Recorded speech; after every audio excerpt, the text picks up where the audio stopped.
If she wasn't the dumbest person alive, she would have succeeded in destroying and ruining Stefon Diggs' life, career, and everything he ever worked for. Patriots wide receiver Stefon Diggs has been charged with strangling and assaulting his private chef over a financial dispute. So this is all of the court paperwork, and there is a lot in here. So this alleged incident happened on December 2nd, but the victim did not come forward to police until December 16th because she told police she was hesitant to say anything because of Diggs' fame. So in the police report, she tells police that she was in the bedroom texting Diggs over a financial dispute. She said she believed she was owed money, and she was texting with Diggs when Diggs came into the bedroom and they got into an argument. I'm reading from the police report here. It says she alleges that the male then smacked her across the face. She said that she tried to push him away. The male then tried to choke her using the crook of his elbow around her neck. Now in the police report, this says this happened at Diggs' home in Dedham. Diggs' attorney says he categorically denies these allegations, calling them unsubstantiated and uncorroborated. And the Patriots also released a statement saying that Stefon informed them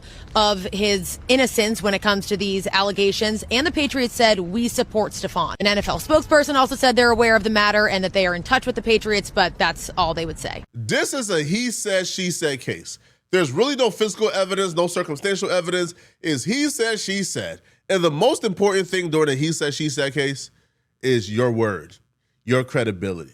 Can the jury listen to your testimony and decide your testimony is credible beyond a reasonable doubt? Fortunately for Stefon Diggs, the person accusing him of these horrible things is one of the sketchiest, most suspect human beings a courtroom has ever seen. I've never seen anybody more suspect, more sketchy. I swear this is not a joke. If this BBL Latina chef told me that the sky is blue, I'm going outside and I'm checking. And if I see it's blue, I'm questioning if I'm colorblind. Something is wrong if she's telling the truth. So when you say he smacked He you, smacked me with an open hand. do you know which hand he used? Right hand, right side of my Do you face. know which part of your face got hit? The right side of my face. And then what happened?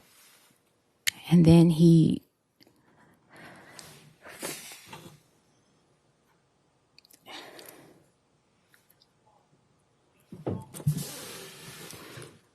Can I have a second? Can I have a second? Yes, you can. Yeah, you can take a minute.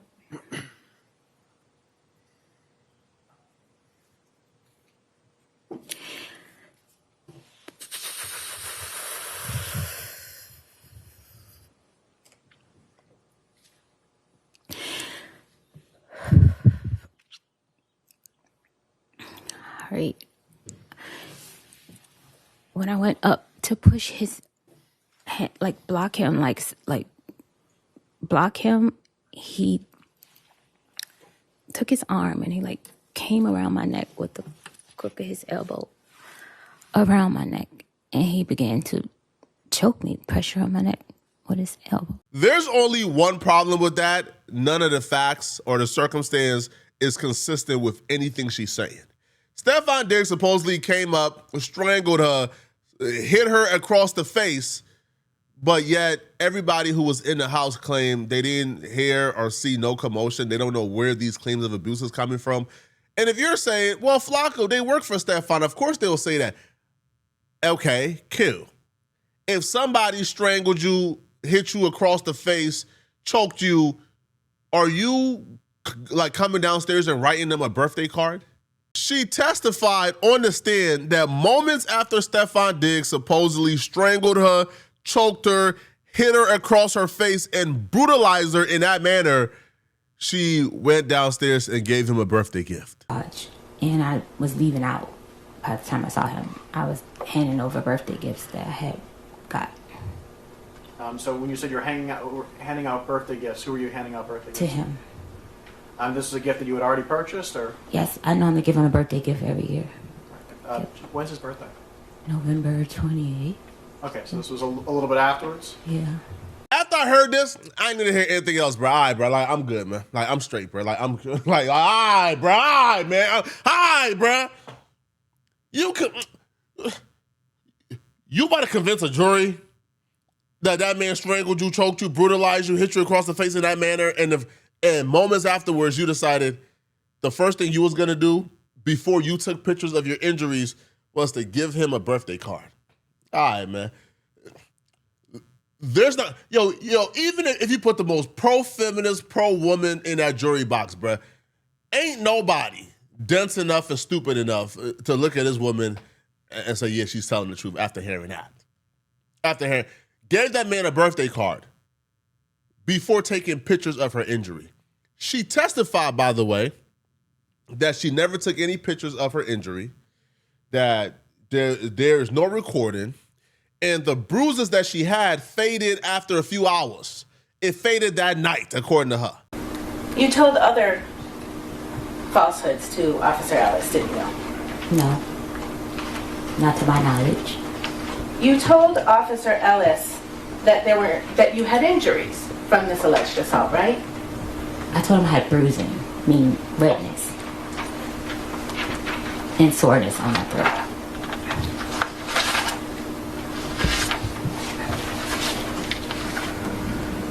You told him you had bruising on your neck, right?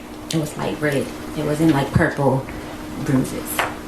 On the incident report, pull that up. You didn't have any injuries when you walked into the police office on December 16th, did you? No, because that happened on December 2nd. Right. So any injuries that you would have had, you had a reason for why they weren't there, right? It happened, it faded. The fading went away the night. Right. And did you take any pictures of your injuries? I was in shock. The first thing was not to take pictures, it was get... No. Okay. But you had a phone right there in your room. Yes. And it's an iPhone. Yes. And it's got a camera on it. Yes. And you can take videos with it. Yes. And you do take videos with it. Yes. You take pictures with it. Yes. You take pictures of yourself with it. Yes. A lot? Not often. When she walked into the police station, she had no bruises on her. She had no markings. She had no injuries. Now, her excuse for this is, they faded that night. She never took a picture of the bruises. She never took a picture of the injuries. She never took a picture of anything. As a matter of fact, she gave Stefon Diggs a birthday card while she was in a state of shock before she took pictures of the injuries that he caused her. Now, people who were in the house said that they didn't see no visible injuries on her, and they don't know what she's talking about. When you spoke to her that afternoon in the kitchen, did you observe anything on her face? No, Anything on her neck? no, Did you see any redness or swelling? no, Was she crying at all? no. What was she doing? She was walking around looking for a piece of a paper and a pen to write a card, write a note to him for his birthday gift. When you say to him, is that to Mr. Diggs? Correct. And that's that November 29th birthday you just referenced? Yes. That afternoon, was there anything on Mr. Diggs' schedule? He had ozone therapy and massage. So is that a nurse who comes and does fluids? Yes. Y'all gonna learn to stop going to that courthouse and playing in them folks' faces, man. Cause it ain't working out well for y'all, bruh. So you didn't have no bruises, no proof of any bruises and injuries. Moments after he supposedly strangled you and choked you and slapped you or hit you across the face, you gave him a birthday card. And from the very conception of this case, you was lying. The case was built on a lie. When she went to the police station, she gave an entirely different motive for why this happened than she said in court. In the police station, she was telling police, hey, he hasn't been paying me for my work as a chef.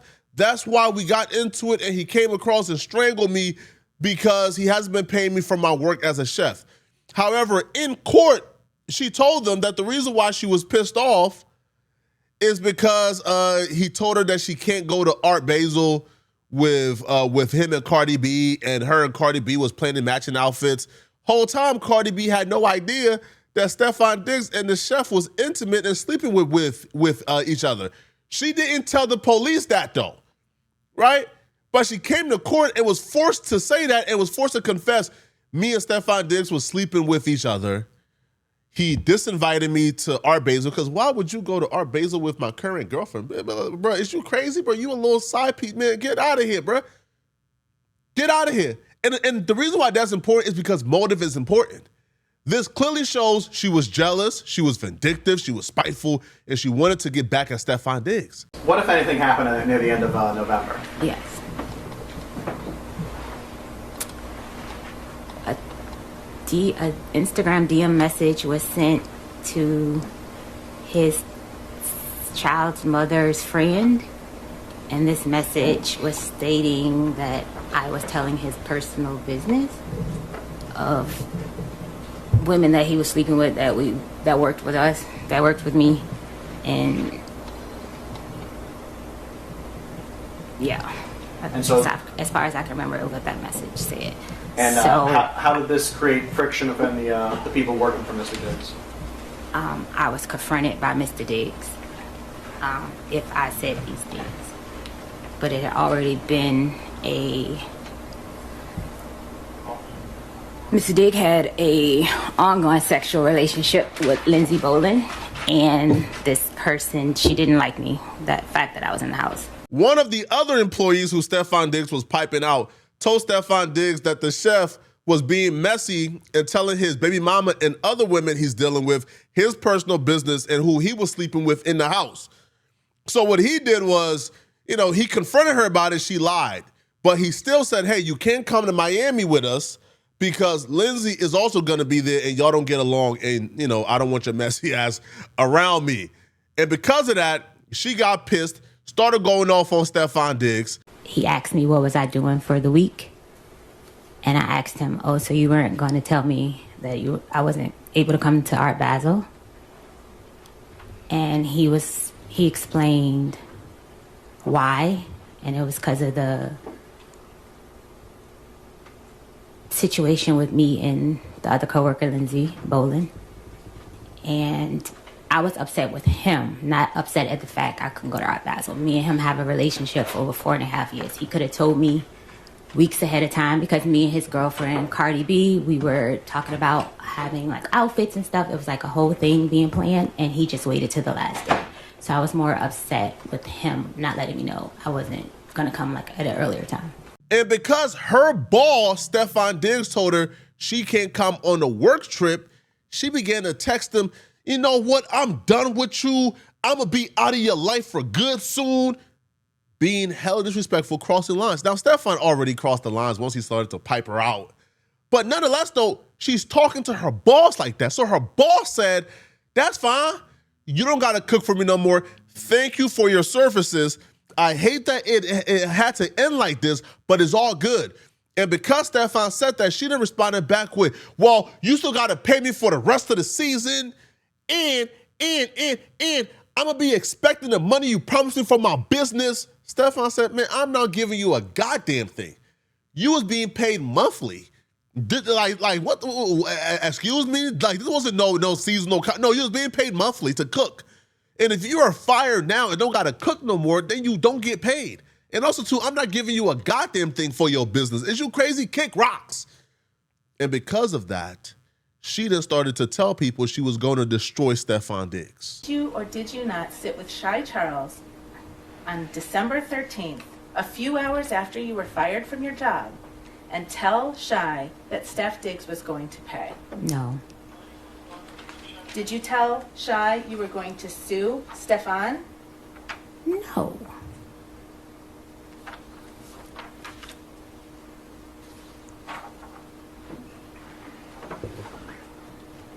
When she came downstairs, was there anybody else downstairs? No, just me and her. And what did she tell you when she came downstairs? She asked me if he was annoyed.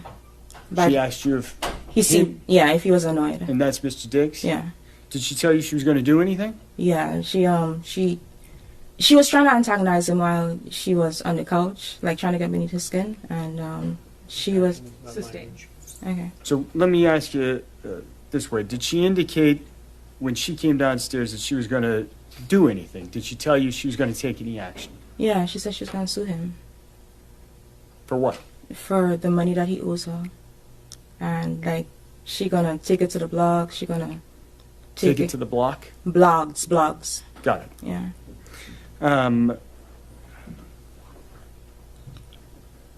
It was an hour-long conversation, so it was a lot. So. Let me start with that. Oh, sorry. So, Do you remember her saying that she was going to make him pay? Yeah. She knew the exact reason why she got fired and why her and Stefon Diggs got into it, but she then goes to the police and tells the police that she works for Stefon Diggs. Stefon Diggs didn't pay her for the services that she did. She asked Stefon Diggs to pay her. Stefon Diggs got mad. She was asking him to pay her and then went upstairs and strangled her and choked her. And the police took her word for it and arrested Stefon Diggs. The foundation and the basis of the arrest was absolutely false. It was just a lie. And she was able to convince the police to arrest Stefon Diggs because she deleted text messages from out of her phone to paint a particular message and push forward an agenda that it wasn't. So she deleted messages, showed the police a altered text exchange, got them to arrest Stefon Diggs, got to court, and was forced to confess, oh no, the real reason was because of this and not the, man, these brawls got to start getting arrested too, man. Is there a difference between the text messages that you provided to the Dedham police and the text messages that are here? Yes. And what is that difference? I deleted bet and pussy, and I'm ruining that bitch life. Not mistaken. Yeah. And why did you delete those phrases when you provided those text messages to the Dedham police? Because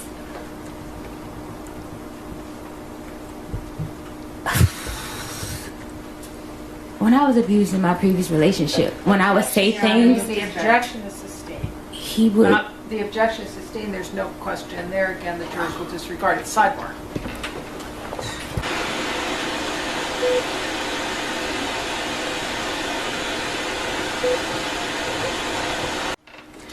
The story that you just told to this jury under oath was very different from what you told to Officer Ellis. Do you agree with me? Yes.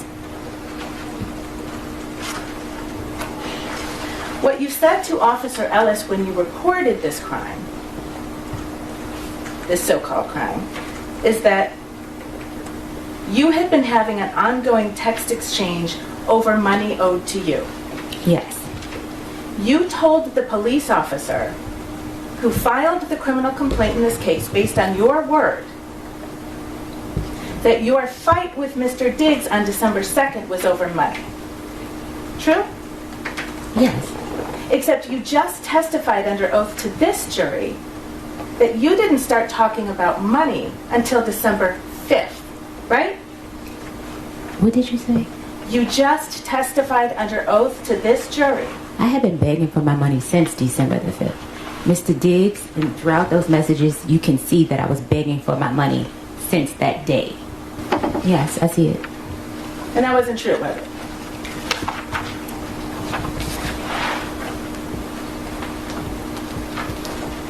To my recollection, it was true. We did discuss money and payment. Ms. Adams, you just testified under oath about what happened on December 2nd. Okay, I also didn't put in the police report our sexual relationship because I was ashamed. The police report got leaked.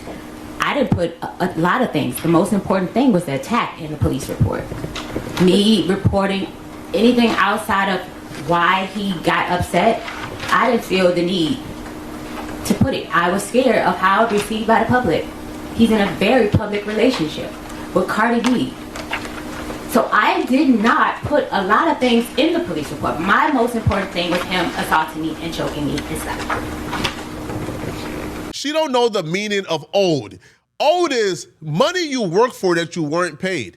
Like the months or the weeks, right? The weeks that she told the police that she worked for Stefon Diggs for and wasn't paid for, they brought receipts to court and proved that she was paid for those weeks.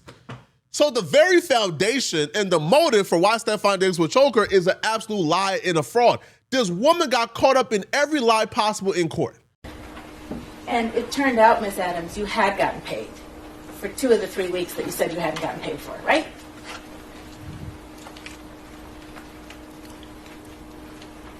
This is missing a whole lot of stuff. The yes or no question. I can't answer your question correctly without the proper evidence. Your Honor, may I approach?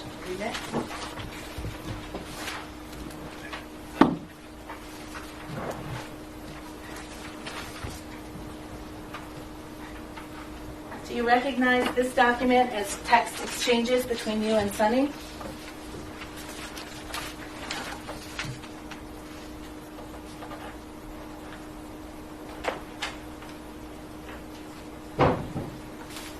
Yes. Dated December 9, 2025? Yes. And you're the person in the bubbles on the left? Yes. And you write to Sunny, hey, so I looked over my transfers, payment history, and they sent payments, 11/7 and 11/21, totaling $4,000. See that? Yes. So you knew that you had actually been paid for 2 of those 3 weeks that you tried to get paid for again, right? What's your name? I never got your name. Did you know I that don't you know. had I was trying to address you by your name because I'm not this. I don't know. I don't know. Oh my God, bruh. Oh my God. Dog. Yo, Stefon Diggs better be thanking his lucky stars, man. He got accused by a woman, again, rarely, who don't know how to lie well. Because women are excellent liars. Most women are excellent at lying. He better thank his stars, man. But y'all let me know in the comment section, man. What do you guys think about this, man? What do y'all think, bro? All right, y'all. Yo, is it free Stefon Diggs, man? Y'all still buying this, man? Y'all still buying what she's selling? Let me know in the comment section what y'all think, all right? And if you're still watching this video and you want to watch another good video, then click on this video right here somewhere on my screen, somewhere here, or here, somewhere on my screen to find out why exactly Key and Peele apparently hate each other and would never work together again. The horrific reason why they hate each other finally got revealed, and we cover it all. Click on this video right here to find out why Key and Peele hate each other. I'm going to see you guys in this video. And please send me a hype, man. I see who send me hypes every video. I really appreciate it. Please, please, please send me a hype. I'm going to see you guys in this Key and Peele video. I'm out of here, folks. Peace.